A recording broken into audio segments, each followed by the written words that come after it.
on peut y aller sur ce placenta et ce cordon avec notre Jean-Philippe que nous cesse de remercier pour tout l'intérêt qu'il donne à cette formation continue, quelles que soient les circonstances. Maintenant en webinaire et bientôt en présentiel avec l'ouverture du ciel marocain pour les voyages à l'étranger.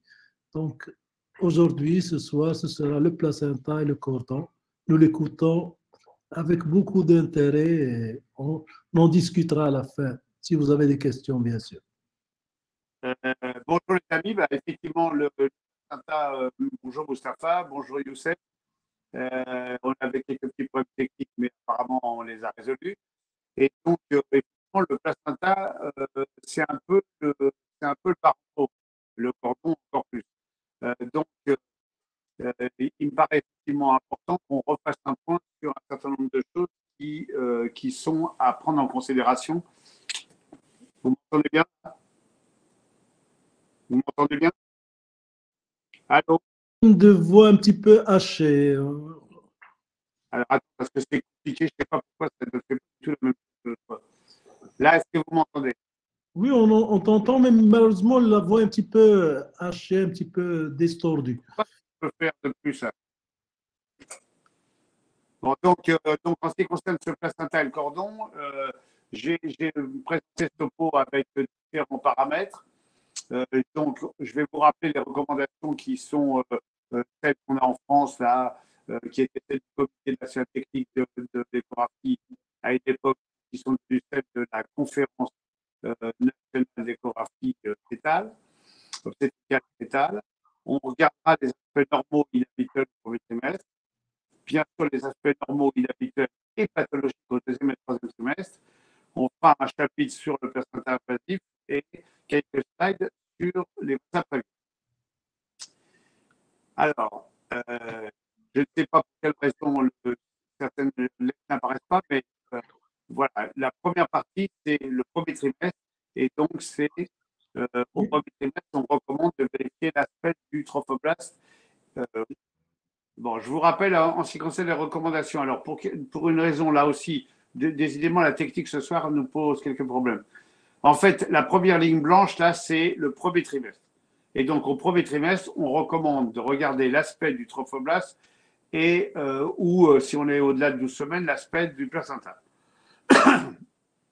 La deuxième ligne blanche, c'est deuxième et troisième trimestre. Et donc, au deuxième et troisième trimestre, on recommande à nouveau de regarder l'aspect du placenta, vérifier qu'il est habituel, de regarder la localisation du placenta, de signaler et de décrire s'il est bas inséré. Et puis, contrairement à ce qui s'était fait auparavant, l'iconographie doit exister et on doit donc fournir ce type d'image où on voit une ébauche du col, la vessie et la présence du placenta ou du trophoblast qui est là antérieur, comme vous le voyez. Alors, au premier trimestre, on va s'intéresser bien sûr au trophoblast et au cordon. On va voir les aspects normaux ou l'aspect normal, et puis des aspects inhabituels, certains pouvant être considérés comme pathologiques et d'autres pouvant être considérés simplement comme inhabituels.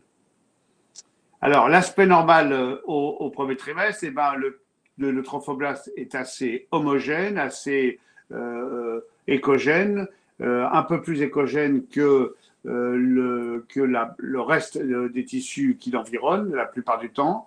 Il me paraît, moi, personnellement, très important dès ce terme de vérifier où est le cordon. Et vous voyez sur les deux vidéos, celle de droite, celle de gauche et celle de droite, vous voyez qu'on voit parfaitement l'insertion du cordon.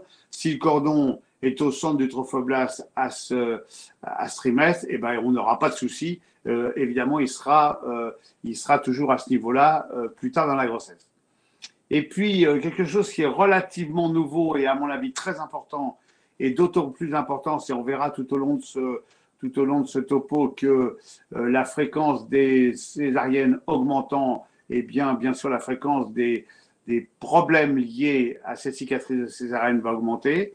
Et on voit ici sur la droite une cicatrice de césarienne qui est ici intracervicale, dont on peut se dire qu'étant placée ici, a priori, elle est protégée d'une insertion du placenta qui se fera à ce niveau. Et vous voyez que dès le premier trimestre, on peut avoir des idées et surtout éliminer des pathologies. Alors, je vous ai rappelé ici un topo, un article qui avait été fait par l'équipe de Necker et en particulier par Julien Stirleman et qui avait classifié les cicatrices césariennes. Retenez, parce que c'est vraiment le plus simple, qu'une cicatrice fine intracervicale, on a a priori pas de risque que le placenta s'insère à ce niveau-là et on a évidemment quasiment pas de risque qu'il y ait un placenta crétin.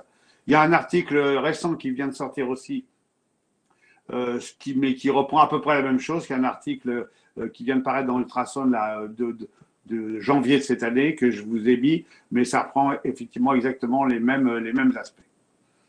Alors, en ce qui concerne les aspects pathologiques, bah, bien sûr, vous connaissez tous la rétention placentaire post-fausse couche et avec cette formation intra-utérine qui est irrégulière et volontiers assez échogène ou assez échogène mixte.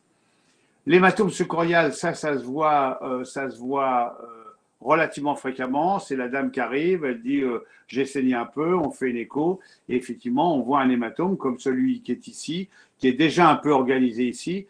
Et ce qui est très important dans ces hématomes, c'est de vérifier leur position et cette position, elle est à distance du placenta, du trophoblaste qui est ici. Elle n'est pas sous le trophoblaste et donc on est toujours prudent avec le risque potentiel d'infection, mais on n'est pas très inquiet par rapport au décollement du trophoblaste. Alors, les kystes du cordon, il y a en fait deux types de kystes du cordon. Des pseudokystes qui sont en fait une espèce de petite hernie dans la gêne Wharton, et puis les vrais kystes qui sont situés entre les vaisseaux. Alors, qu'est-ce qu'on peut dire de ça? On a dit beaucoup de choses sur ces kystes. En fait, si ces kystes sont uniques, il n'y a pas de problème. Et il y a une augmentation du risque d'anomalie chromosomique. Si il y a, et donc avec un risque de fausse couche, si multiple et avec une échographie détaillée qui est indispensable. Je vais vous demander 30 secondes parce que je vais sortir cette présentation parce que je ne suis pas sûr que ça soit vraiment la version définitive. Il y a un problème là quand même, je ne comprends pas ce qui se passe.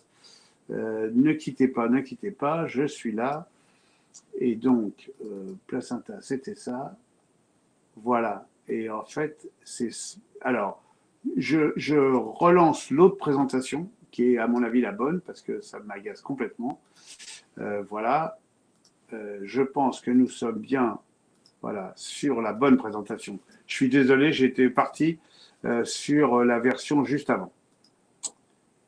Donc, on en était à la position des cicatrices. Donc, aspect inhabituel, rétention placentaire, hématome sous-chorial, vérifier qu'il n'est pas sous le trophoblaste, et puis kyste de cordon, donc deux kystes, deux types de kystes, les pseudokystes, hernie la Wharton, et les kystes vrais qui sont au centre du cordon. Donc, si c'est unique, a priori, il n'y a pas d'anomalie associée, on est tout à fait tranquille. Il y a une petite augmentation du risque et d'anomalie chromosomique, de fausse couche, surtout si ces kystes sont multiples. Donc, évidemment que la présence ou la mise en évidence de kystes au niveau du cordon, et en particulier si c'est des kystes vrais, donc situés entre les vaisseaux, comme vous pouvez le voir sur l'image de droite, eh bien, il faudra pratiquer l'échographie détaillée. Alors, un aspect inhabituel et qui, en fait, est un aspect pathologique, c'est ces placentas vacuolés, dont on dit volontiers que c'est des placentas molaires. Donc, c'est des placentas dans lesquels on voit, grosso modo, ça dépend de l'importance des vésicules, mais qui ressemblent à des grappes de raisin, et ce qui est tout à fait caractéristique d'un placenta molaire. Évidemment que devant ça, on va pratiquer un dosage de bêta-HCG, on va regarder les ovaires pour voir si les ovaires sont nettement augmentés de volume. On va bien sûr s'intéresser à la biométrie fœtale, à la recherche de la retard de croissance qui serait très en faveur d'une triploïdie. Et bien évidemment, il y aura une surveillance à distance pour éviter de passer dans un risque de choriocarcinome. Alors, je vous ai mis à droite une petite vidéo ici qui est intéressante, parce qu'en fait, cette vidéo, c'est un embryon qui mesure 26 mm de long. Comme vous pouvez le voir, ce fœtus présente au niveau de l'extrémité céphalique plusieurs choses. Alors, voilà, on va repartir au départ. Et voilà, vous voyez qu'il y a un ventricule unique. Il y a des anomalies de la fosse postérieure, il y a une hyperclarté nucale, il y a un œdème périembryonnaire. Nous sommes à 26 mm. Et j'avais dit à cette patiente que je connais très bien et qui avait un début de grossesse, enfin, une date à laquelle elle avait eu des rapports qui n'étaient pas discutables, que j'avais été dès le début frappé par le fait qu'il y avait un retard de croissance précoce. Et en fait, là, on est à 26 mm, on a fait une biopsie trophoblast dans la foulée, et c'était une triploïdie. Et on voit que ce placenta, là, vous voyez, il y a une vacuole ici, on l'a vu très bien. Alors, insertion vélamenteuse, c'est visible dès le premier trimestre. Je vous ai dit tout à l'heure qu'il me paraissait tout à fait utile de localiser le cordon par rapport au trophoblast. Et donc, on a ici ce cordon, et vous voyez qu'il est manifestement inséré sur les membranes à distance ici du trophoblast. Et c'est peut-être encore nettement plus visible ici. On voit très bien cette insertion vélamenteuse. Alors, on se doute bien que c'est quelque chose qui va poser des problèmes ultérieurement dans la grossesse. Toujours dans les aspects inhabituels, et on pourrait dire aspects pathologiques, les brides amniotiques, assez difficiles à mettre en évidence parce que c'est extrêmement fin. On verra tout à l'heure que les replis amniotiques sont beaucoup plus épais. Bien évidemment, la plupart du temps, c'est les signes indirects de ces brides qui attirent notre attention, et en particulier, vous voyez qu'ici, on voit ici une séquence d'acranie, et en fait, séquence d'acranie qui rentre dans le cadre d'une anomalie, d'une séquence de brides amniotiques, comme on peut voir quand même cette petite bride ici, et quelques images ici de phétopathologie de mon ami Laurence Levier. Alors, après qu'on ait regardé ce premier trimestre, et vous avez vu qu'il y a beaucoup de choses à voir au premier trimestre, on peut passer maintenant au deuxième et troisième trimestre. Donc, on va voir les aspects normaux, les images qui n'ont pas de signification pathologique, les images qui sont potentiellement pathologiques et les images véritablement pathologiques. Alors là, les aspects normaux, voilà quelques images évidemment de placenta parfaitement normaux, et on reconnaît sur cette image la plaque basale et puis de l'autre côté la plaque choriale. Et bien évidemment qu'on va s'intéresser là aussi à localiser le cordon et son insertion sur ce placenta. Il y a, à mon avis, un geste absolument indispensable à faire quand on fait l'échographie pour bien étudier le placenta, c'est de faire un balayage, et je vous conseille de faire ce balayage dans deux plans importants, dans le plan sagittal et dans le plan axial, pour éviter de passer à côté d'une anomalie type chorioangiome qui pourrait être dans un coin marginal du placenta et qu'on pourrait ne pas voir si on n'était pas très attentif. Et puis, dans certaines machines comme celle que j'utilise moi, machine électrique, eh bien, il y a une fonction qui s'appelle le XTD. En fait, on lance cette fonction, on déplace la sonde, et en fait, on va avoir, si on fait un balayage assez propre et assez régulier, on va avoir l'ensemble du placenta. Donc, on va se mettre à l'abri d'avoir une zone un peu limitée, comme on pourrait le voir ici sur la vidéo de gauche. Alors, les images sans signification pathologique, des lacunes placentaires, comme ici, fréquentes dans les placentas grade 2. Évidemment, c'est absolument pas la même chose, ces lacunes placentaires tout à fait simples, des lacunes placentaires qu'on pourrait et qu'on pourra voir dans les placentas creta. Les replis amniotiques, souvent, quand c'est vu par des confrères, on nous parle de brides amniotiques. C'est pas du tout des brides, c'est beaucoup plus épais, c'est juste un repli amniotique. J'emploie la comparaison suivante, c'est comme si quand vous mettez un drap sur un lit, c'est comme si on n'avait pas tendu le drap, il y a des espèces de petits replis qu'on voit parfaitement ici et qu'on voit aussi ici sur cette image 3D. Le placenta biparteta, on ne peut pas considérer que c'est pathologique, mais c'est quand même quelque chose qu'il faut signaler à l'équipe obstétricale pour qu'au moment de la délivrance, on soit sûr qu'on ait bien récupéré cette deuxième partie du placenta, ce qui va être la même chose ultérieurement pour les cotylédons aberrants. Les kystes trophoblastiques, donc c'est des kystes qui sont là au niveau de la plaque de la membrane choriale, sous-choriale, et en fait, on va voir des images effectivement qui sont des images anéchogènes, finement bordées, et la plupart du temps, on est assez interpellé par ces images, mais elles sont sans conséquence. Les images potentiellement pathologiques, alors j'ai mis les bipartita dans les sensibilifications pathologiques et les cotylédons aberrants dans les pathologiques, parce qu'effectivement, je pense que c'est beaucoup plus facile, malheureusement, de passer à côté d'un cotylédon aberrant, et ce qui est évidemment potentiellement le risque d'une hémorragie, de la délivrance importante. Donc, là aussi, évidemment, si vous avez un cotylédon aberrant, ça doit être bien notifié dans le compte-rendu et bien prévenir l'équipe obstétricale. Les kystes du cordon, on en a parlé avant. Je vous ai dit au premier trimestre, si c'est des kystes multiples, évidemment qu'il faut faire une échographie détaillée et qu'on peut se poser la question d'une amniosynthèse. En fait, en pratique, moi, j'ai vu ça 3 ou 4 fois dans ma carrière. Alors, des images potentiellement pathologiques, l'hématome sous-chorial, mais en fait, quand on est au début du deuxième trimestre ou courant du deuxième trimestre, en général, c'est un hématome qui est en train de se résorber. Il y a toujours évidemment le risque qu'il y ait une infection et le risque qu'il y ait une rupture des membranes. Alors, ce qui est assez caractéristique dans ces hématomes, c'est que quand on met le Doppler, il n'y a absolument pas de flux qui circule. Artère ombilicale unique, donc c'est une particularité du cordon. On voit ici une artère ombilicale unique en slow flow.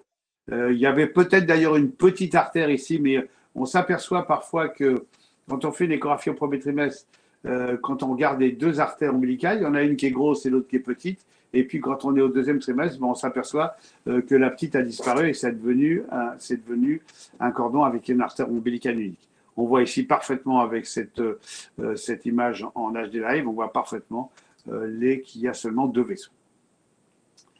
Alors, les images pathologiques, on va regarder les brides amniotiques, les hématomes rétroplacentaires, les hémangiomes du cordon et les chorioangiomes. Donc, les brides amniotiques, on a déjà parlé au premier trimestre et vous avez vu cette image déjà à droite. Au deuxième trimestre, de temps en temps, on trouve des images comme celle-ci. Vous voyez, on a l'impression qu'ici, ce fœtus a mis des grosses chaussettes qui sont roulées sur sa cheville et en fait, c'est lié à la présence de 2 billes amniotiques qu'on voit ici sur l'image de gauche, qui est une image assez ancienne, une vidéo assez ancienne que j'avais fait un équerre, mais sur lequel on voit effectivement cet aspect renflé. Ici, vous voyez, tac, il y a une petite insertion. Et puis de temps en temps, on arrive à voir la bride, mais c'est pas toujours facile. Les hématomes rétroplacentaires, souvent, malheureusement, c'est du phétopathologique parce que malheureusement, dans un certain nombre de cas, même la plupart des cas, je dirais, ça s'accompagne d'un décollement tellement massif du placenta que l'enfant meurt dans cet accident. Alors parfois, on a des hématomes qui sont plus limités, comme celui qu'on voit ici et comme celui qu'on voit ici là, avec un aspect phétopathologique. Donc, la plupart du temps, c'est quand même dans un contexte hypertensif et encore une fois, ça peut être un accident gravissime. L'hémangiome du cordon, c'est beaucoup plus rare. Et voilà un cas où, effectivement, au sein du cordon, on voit une formation très échogène qui est au milieu des vaisseaux.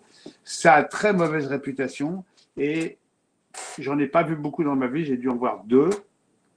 Et celui-là, je vais dire, quelques jours après que j'ai fait ces images, eh bien, on s'est retrouvé effectivement avec une mort fœtale.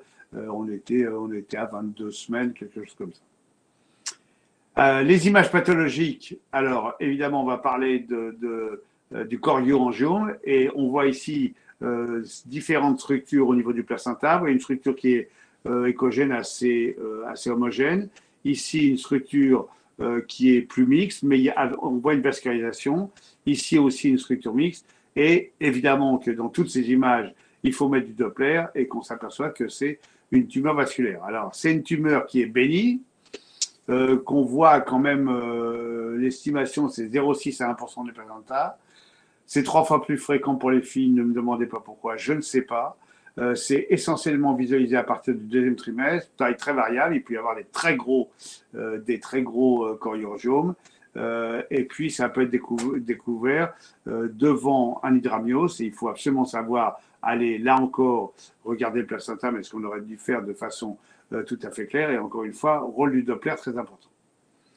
Alors, les complications sont liées essentiellement à l'importance de la vascularisation, et on comprend très bien que si ce chorioangiome est important, eh bien, ça va entraîner en partie une anémie fétale, voire un anosarque féto-placentaire, que la surveillance, elle va se faire comment? Elle va se faire par la recherche d'anémie fétale avec le pic de l'artère cérébrale moyenne, que le traitement peut être extrêmement variable et que ça va être la taille qui va en présager. Donc, soit on s'abstient si c'est un petit chorioangiome, on peut être amené à faire des transfusés hétéros si on détecte une anémie fétale, et puis on peut aussi envisager de faire une coagulation au laser des vaisseaux afférents par fétoscopie. Et je vous ai mis ici à côté, évidemment, un pic de l'artère cérébrale moyenne.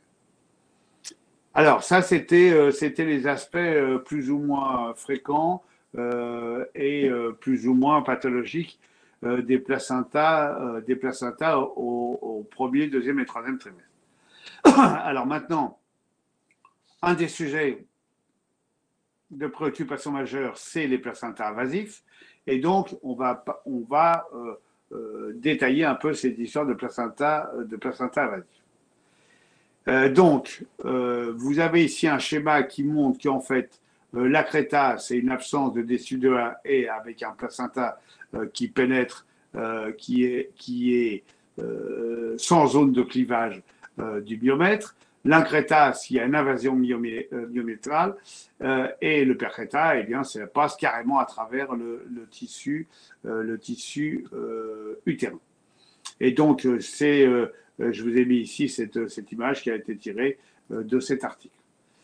Alors, il y a une classification qui a été classification de la FIGO, la Fédération internationale de gynéco-obstétrique. Ça date de 2019. On peut, si vous voulez, regarder ces différents paramètres, mais vous voyez qu'en fait, grade 1, c'est surtout l'absence de séparation quand on met du syntocinon, et puis on n'arrive pas à avoir un lit correct du placenta. Quand on est au grade 2, c'est une bulle de placenta. Il y a un signe qui est quand on tire, quand on fait la délivrance et qu'on tire sur le cordon, eh ben on a le deep pulsing, et je vais vous montrer ce que c'est. Le placenta grade 3, c'est un placenta qui envahit la surface, qui atteint la surface utérus. Le grade 3B, ça envahit la vessie. Et puis le grade 3C, là, ça va même envahir d'autres organes intra-abdominaux. Alors, les facteurs de risque du placenta creta, évidemment, le placenta prévia, mais surtout et encore plus l'antécédent de césarienne, et avec les taux de césarienne qui sont maintenant ceux qu'on connaît, et je pense qu'au Maroc, je pense que les taux sont assez élevés, eh bien, évidemment que le risque de placenta accreta va se poser, je dirais, de façon quasi quotidienne. Alors, pourquoi? Bien sûr que les antécédents de chirurgie utérine, type cure de synéchie ou intervention sur un fibro où on aurait ouvert la cavité, bien sûr que ça augmente le risque. C'est plutôt un âge supérieur à 35 ans. Bon, est-ce que c'est lié avec le nombre potentiel de césarienne? C'est peut-être pas exclu. Le tabagisme semble avoir un rôle. Pourquoi? Je ne sais pas. La grande multiparité, eh bien évidemment, probablement avec la fragilité utérine, et puis les fausses couches multiples, eh bien on comprend, et surtout s'il y a des curetages, que ça n'arrange pas l'utérus. Alors, la fréquence des placentas invasifs est en augmentation constante. Et je vous ai mis en évidence ce papier-là, qui est un papier de Jonio, et vous voyez que quand on est ici dans cette période qui est la période A, c'est-à-dire une période qui est assez ancienne déjà, eh bien, et on voit ici en particulier, on voit que le taux de césarienne dans la période A est à 12,5%, dans la période B, il est à 23,5%, et on en voit immédiatement les conséquences. Donc, première période, la période A, eh ben, on a les placenta creta ou les séquences de placenta creta, on est à 0,38 pour 1000 naissances, ça c'est en 82. Et vous voyez que quand on est ici dans la deuxième période, qui est cette période B, qui est 2002, on a 23,5% de césariennes et on a 1,88 pour 1000 naissances de séquences de placenta creta. Vous voyez donc, grosso modo, on a doublé par combien? 5 fois 3, au moins par 5 le risque d'anomalie de type placenta creta. Donc, le taux de césarienne est vraiment très clairement relié. Alors, je vous ai mis quelques images ici qui ne sont pas des images à moi, qui sont des images de Olivier Morel de Nancy, avec qui j'ai fait il n'y a pas longtemps un webinaire chez General Electric. Et vous avez vu le deep pulsing. Le deep pulsing, c'est quand on tire, quand on essaye d'extraire le placenta, ben il y a comme une dépression. Ici, manifestement, le placenta est passé à travers la paroi utérine. Et puis ici, ce placenta, bah, il est dans la vessie. Et on voit bien que, quand même, on est dans une situation très compliquée. Alors, les conséquences du placenta creta, vous les connaissez largement aussi bien que moi. Risque d'hémorragie grave, avec des pertes sanguines de plus de 2 litres en moyenne, y compris si on a fait une hystérectomie. Ça va entraîner des transfusions massives. Ça va entraîner évidemment la nécessité, dans un certain nombre de cas, et ça va dépendre de la stratégie chirurgicale, de faire une hystérectomie. Bien sûr qu'il y aura des complications chirurgicales, avec des complications en particulier au niveau de la vessie. Vous voyez qu'ici, ce ballon, il n'a rien à faire ici, qu'il est passé à travers une vessie qui est ouverte, et donc évidemment des complications urétérales, digestives, vasculaires. Et puis, bien évidemment, on comprend que, en particulier, toutes ces circonstances hémorragiques graves peuvent conduire au décès de la patiente. Et puis, quand on a survécu à tout ça, ben, on a évidemment le risque d'un stress post-traumatique. Je dirais que c'est plutôt quand même le moindre mal par rapport au décès, évidemment. Donc, l'examen du placenta est un temps fondamental de tout examen échographique et donc c'est quelque chose qui est trop souvent oublié. Vous devez, dans vos examens, absolument regarder le placenta.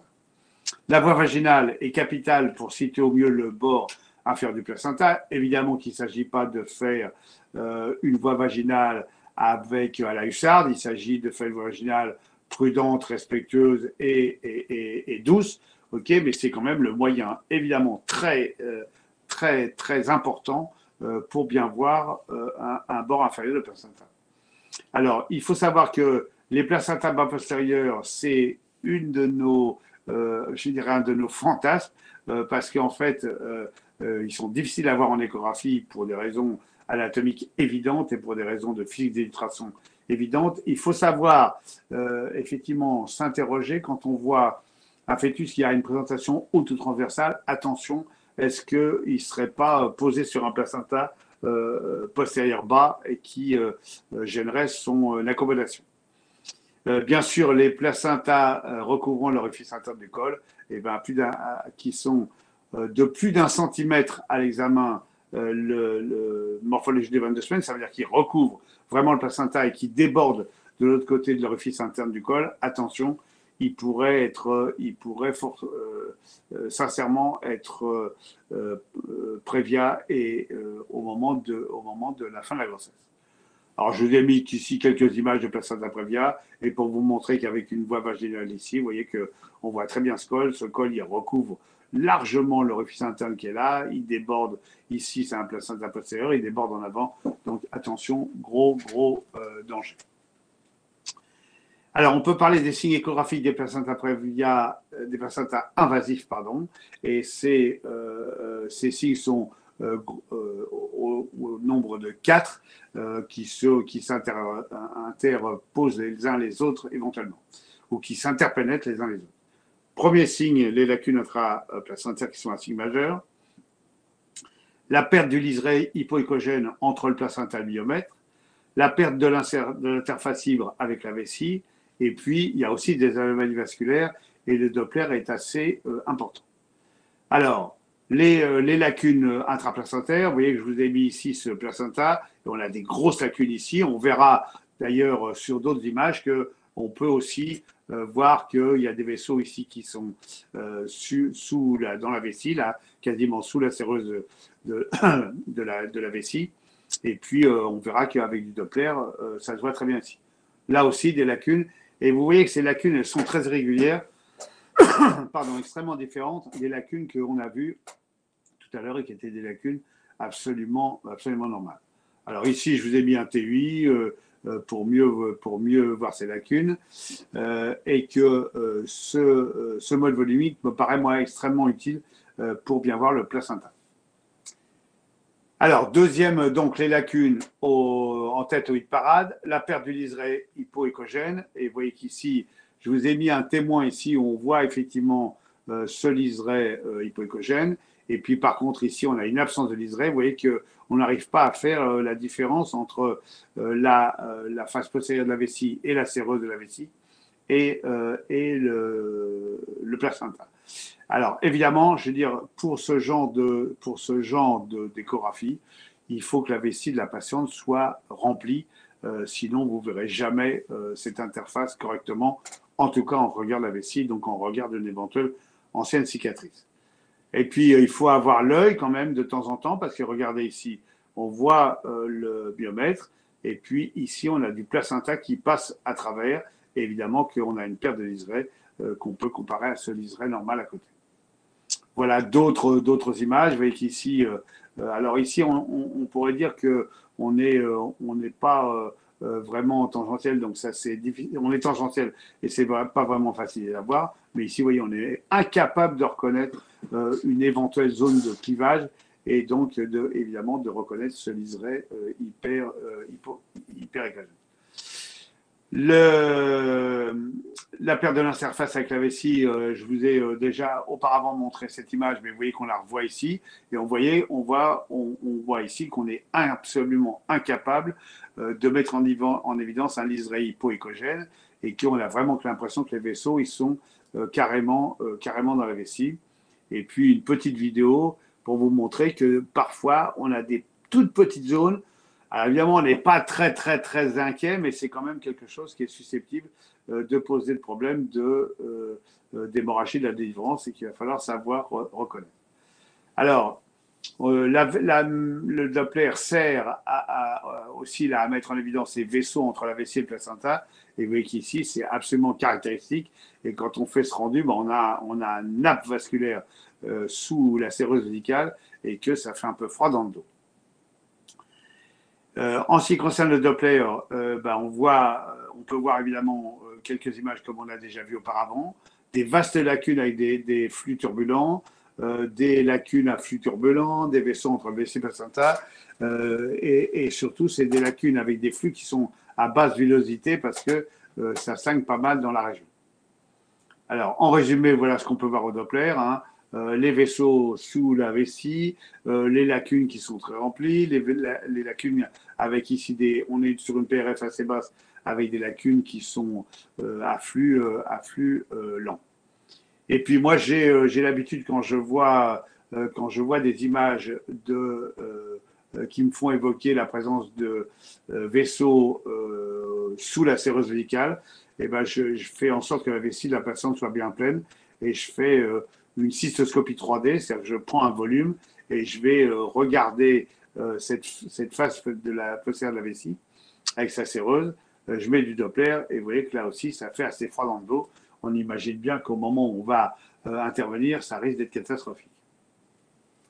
Alors, je vous ai mis quelques images ici que vous pourrez regarder tranquillement quand vous aurez le topo à votre disposition sur le site. En fait, je vous ai mis je vous ai mis ce travail parce que c'est un gros travail qui a été fait par une équipe européenne et en particulier par Olivier Morel de Nancy, par Chantraine de Bordeaux. Donc, en fait, ils ont repris exactement tout ce qu'on avait dit. Alors, oui, évidemment, c'est en anglais, mais vous voyez qu'ils vous ont toujours mis absolument absence de liseré. Ils vous ont mis un témoin en face. Ici, lacunes placentaires. Ici, vous voyez qu'ils vous ont mis un témoin en C là, où on voit pas lacune. Pareil, interruption de la séreuse védicale, enfin, tout du moins de l'interface avec la séreuse védicale. Et puis, ils vous ont mis ici la concordance avec un témoin pour que vous puissiez bien comparer les deux. Je trouve que ce papier est très bien fait parce qu'on vous met toujours le signe et le normal à côté. Et donc, vous voyez qu'ici, par exemple, on a un espèce d'excroissance du placenta à travers la séreuse.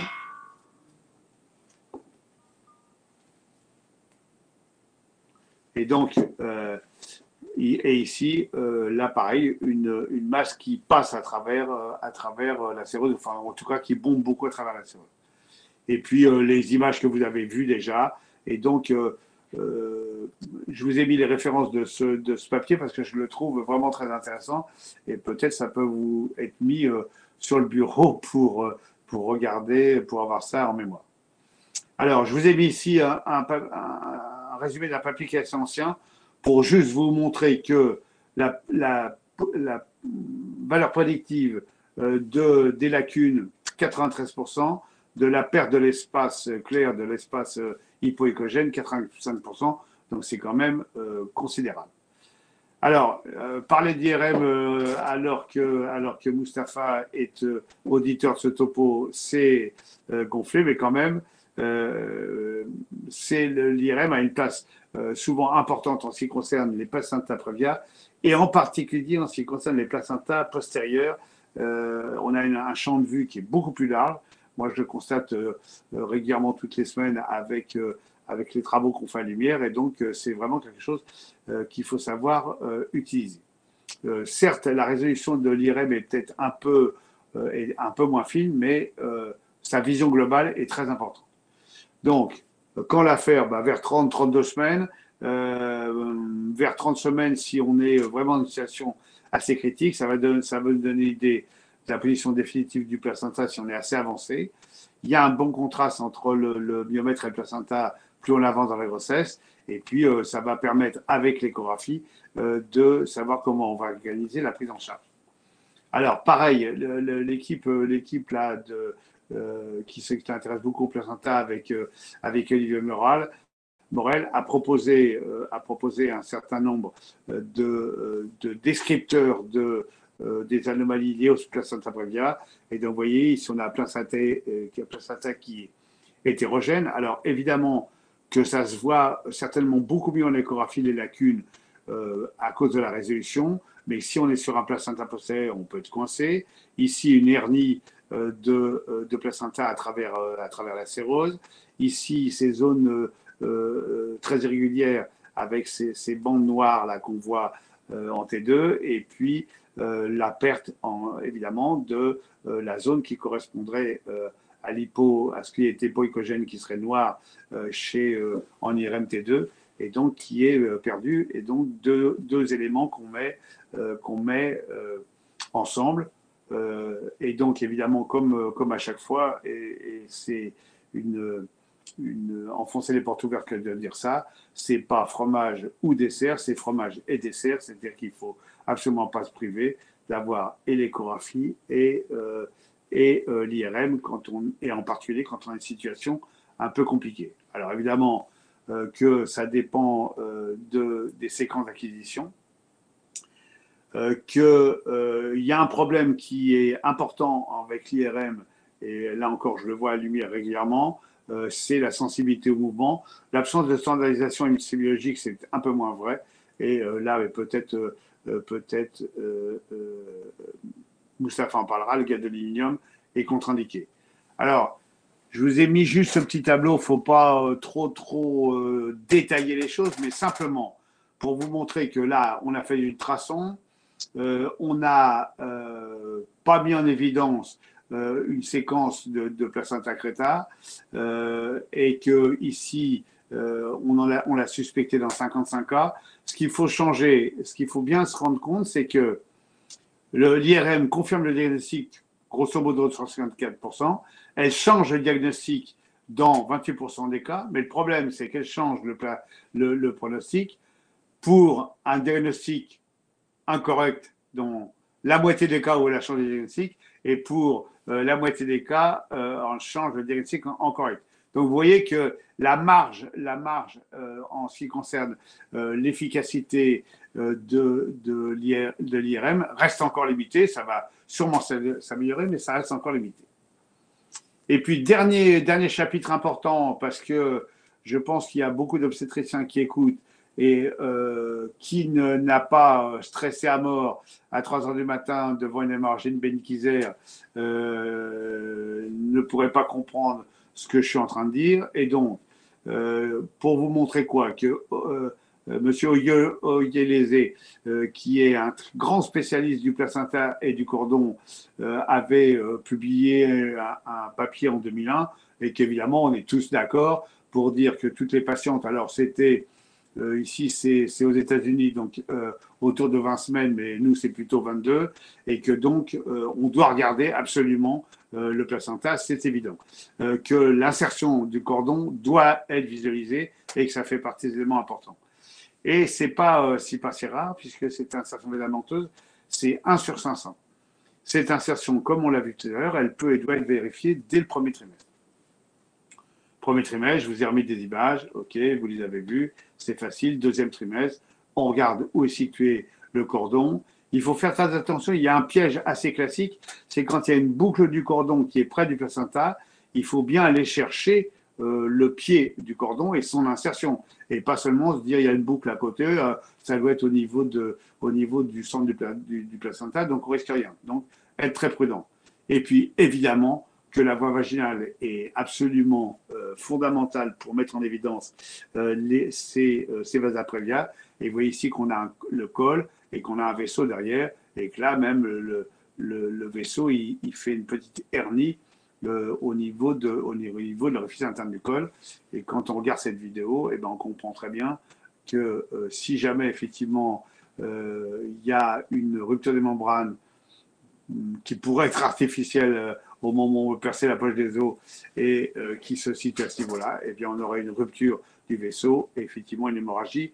Et comme on est ce côté-là du cordon, donc ça sera une hémorragie fétale. Et le problème peut malheureusement très très vite se régler. Donc, message pour le placenta, ne pas oublier le placenta, ne pas oublier le cordon. L'étude du placenta fait intégralement partie de l'examen échographique du fœtus. Il faut vérifier la bonne localisation placentaire. Il faut être prudent si on trouve un placenta bas au deuxième trimestre, pas affoler la patiente, mais éventuellement contrôler en intermédiaire vers 28 semaines pour vérifier que le placenta n'est plus trop bas et en tout cas pas recouvrant. Toujours vérifier la position de l'insertion du cordon, c'est facile, ça va vite. Attention, vérifiez bien que c'est le pied du cordon que vous avez mis en évidence et puis évidemment faire un balayage de l'ensemble du placenta pour se mettre à l'abri de pathologies comme on a pu le voir, comme le chorion un jour. Donc, je vais, voilà, je vais dire, vous retrouverez tout ça évidemment dans ces 3 ouvrages que vous connaissez maintenant largement. Donc, je quitte le partage. Donc, on va se retrouver là. Alors, j'étais partagé, mais je ne sais pas comment on fait arrêter de partager. Désactiver le partage d'écran. Voilà, c'est fait. Merci, mon cher Jean-Philippe. C'était clair, c'était assez fastidieux, mais quand même, ça a mis le point sur quelque chose qui devient chez nous un quotidien, le problème placentaire. Comme tu l'as déjà remarqué plusieurs fois, ça va en croissance permanente avec le nombre de césariennes. Et on voit maintenant ces problèmes se poser dès le premier trimestre, comme tu as pu aussi insister dessus, on a des insertions dès le premier trimestre sur l'incision, sur la zone de la césarienne. L'incision est là, toute une prise en charge qu'il faut prendre. Et chaque fois dans notre groupe, on nous ramène des situations pareilles, c'est-à-dire une localisation directe de l'œuf sur la cicatrice de césarienne. Cela, je pense, il y a une conduite à tenir qui est actuellement avec Fouzia, qu'on a mis en place et ça permet d'aller vite avant la catastrophe. Qu'est-ce que tu parles de l'implantation de l'œuf dans la cicatrice de césarienne? Ah oui, tout à fait. Oui, c'est vrai, j'en ai pas parlé et il faut être particulièrement attentif quand on met en évidence une ismocèle de la suite des événements. Et alors, je sais, vous faites quoi donc avec Fouzia? C'est le méthotrexate. Je pensais Fouzia en bout de ligne, on peut nous dire un mot. Mais chaque fois, c'est le méthotrexate qui peut, bien sûr, injection, soit par injection locale dans l'œuf, soit locale, soit par intramusculaire. Quoi qu'il en soit, c'est arrêter le plus vite cette grossesse et ne pas laisser évoluer pour son propre compte. Alors, c'est considéré comme une grossesse extra-utérine en quelque sorte. Oui, absolument. En tout cas, hors du corps utérin. Parce que parfois, il y a des situations limites. On a vraiment l'œuf, mais un tout petit peu à distance. D'ailleurs, je t'avais proposé une fois une observation, d'ailleurs, que tu vas voir si tu arrives à te libérer pour fin mars ou mois d'avril, on sera mois de Ramadan, peut-être mois d'avril aussi. De toute façon, on parlera des dates pour le présentiel et ce sera l'occasion de passer quand même quelques placentas et mettre les choses. Alors, je ne sais pas si vous voyez des questions de votre côté. Moi, j'en vois une là. Une question de Soumaya qui dit bonjour, le diagnostic différentiel entre un tératome placentaire et un fœtus cardiaque. Tératome placentaire, personnellement, j'en ai pas vu. Alors, on pourrait par contre se poser la question avec différents kystes ou un hématome sous-corial ou un chorioangiome. Je pense que le fœtus cardiaque, il a quand même une forme assez particulière. On trouve quand même des éléments qui font penser à un fœtus. On trouve un bout d'abdomen, une jambe, puis il a surtout un cordon qu'il faut savoir aller rechercher. Et je crois que c'est vraiment ça l'élément fondamental du diagnostic. Oui, je suis d'accord. Le tératome, je pense pas. La tumeur la plus fréquemment rapportée pour le placenta, c'est le chorioangiome. Moi, j'ai jamais vu de tératome. Alors, je pense que des tératomes peut y avoir partout, mais moi, jamais vu. Non, dans le placenta. Il n'y a pas d'autres questions? La classification en gradation de placenta, tu n'as pas dit quelque chose. Est-ce que c'est toujours d'actualité? Ah oui, la gradation de Granum. Oui. En fait, j'allais dire, on en avait parlé avec Olivier Morel, là, qui connaît vraiment très bien le placenta. Franchement, parce que je vois franchement, on ne le fait pas. Enfin, franchement, moi, quand je fais un compte-rendu, je mets Granum 1 ou Granum 2, ok, mais à mon avis, ça n'a pas beaucoup d'intérêt. Ça a de l'intérêt, par contre, quand on est devant un retard de croissance et tout, et qu'on voit un placenta qui est très calcifié, en boule, avec même des lacunes et tout ça, là, effectivement, ça a l'intérêt. Est-ce qu'il faut systématiquement faire la gradation? Honnêtement, je crois que c'est plus de mise. Voilà. Non, parce que je vois de temps en temps des gens qui réfèrent des placentas avec des calcifications au cours du troisième trimestre en invoquant un retard, des choses comme ça. Donc, les calcifications du troisième trimestre, c'est quelque chose de, je dirais, tout à fait banal, d'autant plus quand le Doppler est normal. Le fait de voir quelques calcifications sur le versant, je dirais, chorial, ça ne doit pas inquiéter au-delà de quand tout est normal, bien sûr. Oui, c'est ça. Je veux dire, je pense que c'est évidemment la question qui se pose assez régulièrement, c'est Retard de croissance. Et donc, retard de croissance, alors, l'origine du retard de croissance, c'est quoi? Donc, évidemment qu'on va diligenter un bilan, on va faire karyotype, AGPA, voir exome, on va chercher tous les petits signes qui pourraient faire évoquer des RCI syndromiques, le premier métal dans le Cornelia de Lange, la syndactylie 2-3 dans le SLO, les anomalies des organes génitaux, ben, c'est tout. Et puis, évidemment que souvent on ne trouve rien et qu'on se pose la question toujours du vasculaire et que l'élément placenta va plutôt dans un sens, mais c'est un petit élément supplémentaire dans la démarche. Pour moi, ce n'est pas un élément fondamental. Bien sûr que si on a un karyotype normal, pas de signe de RCU syndromique et qu'on a des Doppler utérins qui ne sont pas bons et un placenta calcifié, c'est sûr qu'on se dit on est plutôt dans l'optique vasculaire. Alors, il y a une question qui vient. Un mot sur la place de l'IRM. Bah, c'est un mot pourquoi? C'est la place de l'IRM. Mais c'est à toi de le dire, ça. Non, moi, de toute façon, chaque fois ici, l'habitude veut que chaque fois qu'on pense à ce placenta créta ou percréta, on passe par l'IRM. Et je pense, on fait toujours la corrélation, comme tu dis, fromage et dessert, c'est les deux pratiquement, pour avoir le maximum pour être sûr qu'on ne passe pas à côté d'une forme invasive.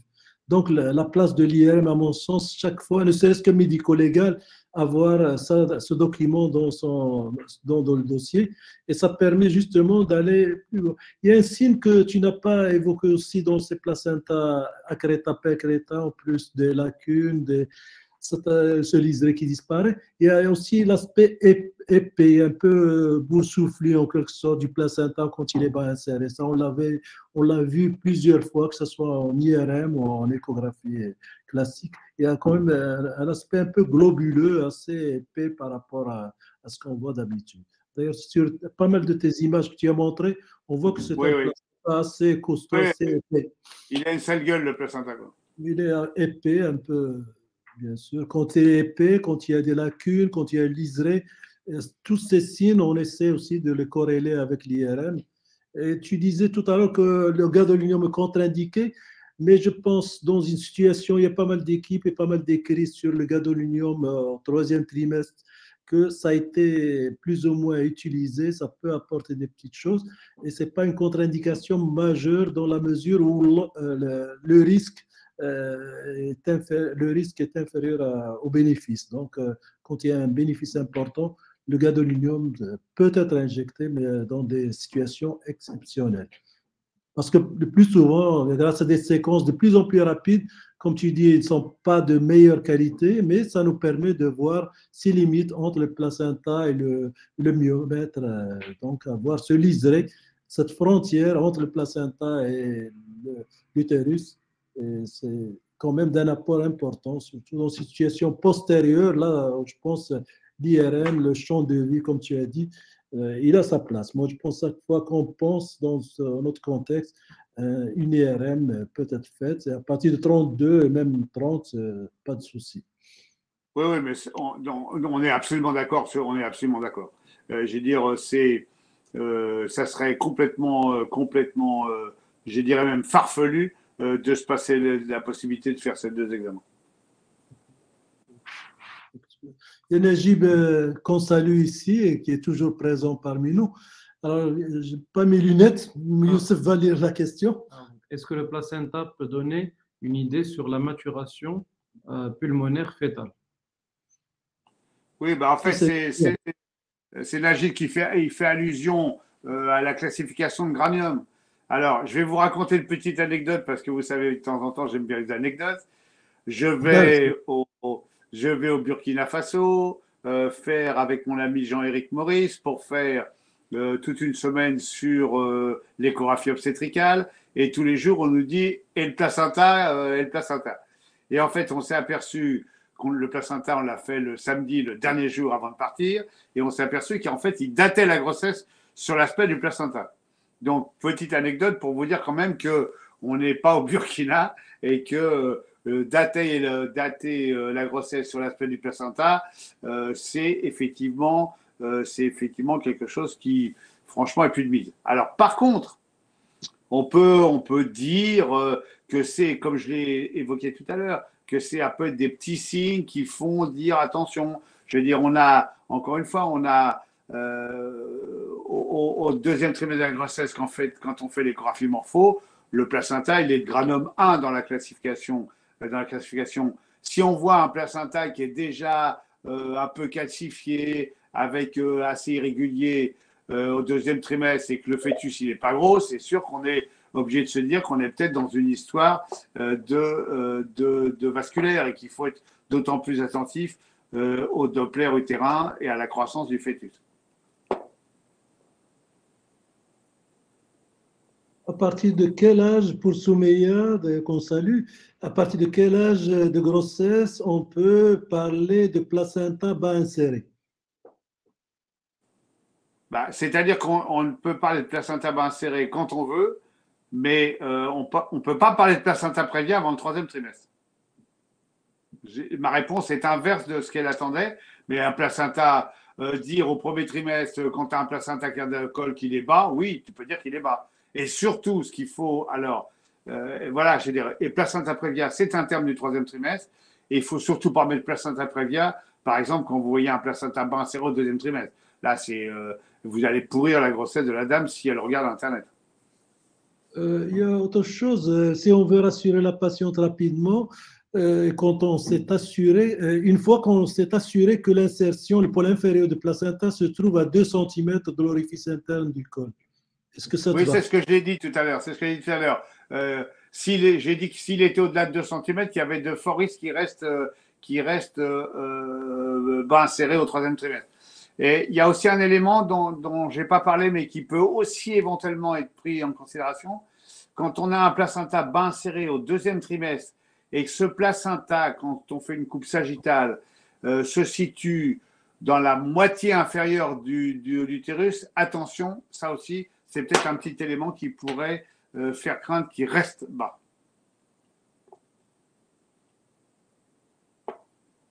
Je pense que en ton nom, et on tient à te remercier en nom de tous les gens qui ont participé à ce webinaire, à remercier notre ami Jean-Philippe qui ne ménage aucun effort pour nous permettre de rester toujours en contact et toujours actualiser nos connaissances, des choses qui nous paraissent évidentes, mais avec le temps, on voit qu'il y a toujours des mises au point à faire et grâce à lui, on est toujours à jour.